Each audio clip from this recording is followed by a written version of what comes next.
பேனில் எண்ணெய் சேர்த்துட்டு சோம்பு தூள் போட்டு வெங்காயத்தை நீல வாக்கில் கட் பண்ணி வதக்கி எடுத்துக்கலாம். 3 பெரிய சைஸ் வெங்காயம் சேர்த்துருக்கேன். கொஞ்சம் கருவேப்பிலை சேர்த்து 3 தக்காளி நறுக்கி சேர்த்து வதக்கி எடுத்துக்கலாம்.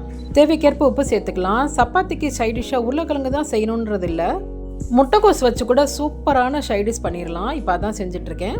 1/2 டீஸ்பூன் இஞ்சி பூண்டு பேஸ்ட்டு சேர்த்து முட்டைக்கோஸ் சேர்த்து நல்லா வதக்கிடுங்க. முட்டைக்கோஸ் நீர் இதுக்கு ரொம்ப காரம்லாம் தேவைப்படாது. அதனால் கொஞ்சமாக மஞ்சள்தூள் கொஞ்சம் மிளகாத்தூள் சேர்த்துக்கலாம்.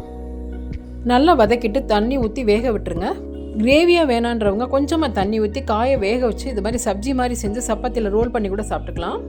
நான் கிரேவி கன்சிஸ்டன்சிக்கு தான் பண்ண போகிறேன். காய் நல்லா வெந்ததுக்கப்புறமா 1 டீஸ்பூன் கடலை மாவை தண்ணியில் கரைச்சி அந்த மிக்ஸ் இதோடு சேர்த்து நல்லா கொதிக்க விட்டுக்கலாம். பைண்டிங் கன்சிஸ்டன்ஸுக்காக தான் கடலை மாவு சேர்த்துருக்கேன். பச்சை வாசனை போகிற அளவுக்கு நல்லா கொதிக்கட்டும். உப்பு பத்தாட்டி செக் பண்ணிக்கோங்க. முட்டைக்கோஸ் பிடிக்காதவங்க பீன்ஸ், கேப்சிகம், கேரட்லாம் வச்சு கூட இதை கிரேவி பண்ணிடலாம். சப்பாத்திக்கு சைடிஷ் செய்யும் பொழுது உருளைக்கிழங்கு மட்டும் இல்லாமல் இந்த மாதிரி மித்த வெஜிடபிளையும் சேர்த்து நீங்கள் செஞ்சு பாருங்கள். வயிறு ஃபில்லிங்காக இருக்கும் சாப்பிட்றதுக்கு. சப்பாத்தி நம்ம ரொம்ப எடுத்துக்க மாட்டோம். கண்டிப்பாக ட்ரை பண்ணி பாருங்கள்.